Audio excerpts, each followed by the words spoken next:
Malgré le suffrage universel dans les élections fédérales, régionales ou locales, le vote par scrutin secret dans la particratie, qu'il soit obligatoire ou non, démontre la limite de la procédure actuelle.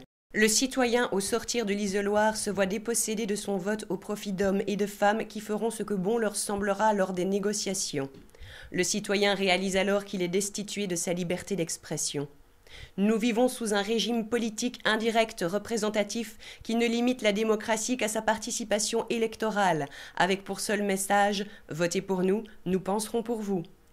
Ce régime ne responsabilise pas la population quant à l'action publique à mener, puisque la responsabilité est centralisée, concentrée entre les seules mains des partis qui refusent tout partage avec la société civile. Le secret de l'isoloir, tel qu'il est instauré, ne permet pas de savoir quelles idées ont été choisies par l'ensemble du peuple, ni même quels citoyens ont suivi les avis donnés. Ce qui permet aux partis élus de s'approprier le lot économique tout entier et de n'en redistribuer qu'une partie, de sorte à s'assurer la victoire lors des élections suivantes. Pourquoi l'abstention? Mais parce que s'abstenir, c'est aussi de la démocratie. C'est d'ignorer ce choix qui n'est pas un acte électoral fort, lié à un système jugé anormal autant qu'insuffisant. En réalité, c'est par un juste esprit critique dû à l'abus politique et économique que l'on revendique par son non-vote une sanction citoyenne, démocratique et contestataire. Dans une société où le choix du vote est devenu plus une colère qu'un espoir, l'abstention, communauté citoyenne devient elle aussi l'alternative pour des démocraties en panne d'avenir.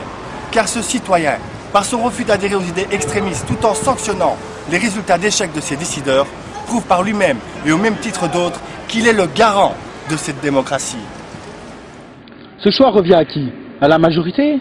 À tous en vérité, autant aux partis démocratiques qu'aux partis extrémistes et séparatistes qui, par une alliance contre nature, profitent d'un choix qui n'est pas le leur. D'où l'importance de mettre en place l'abstention et son vote blanc. Tout à fait, car il faut donner une autre dimension à la voie électorale de chacun d'entre nous, car c'est là que se situe le véritable mensonge envers la démocratie et ceux qui y croient. Le pourcentage de l'absence au vote, du vote blanc et des nuls sont purement et simplement déduits du résultat électoral final, ce qui exclut de facto des centaines de milliers de citoyens de leur propre démocratie, en leur déniant tout droit de participation et de revendication.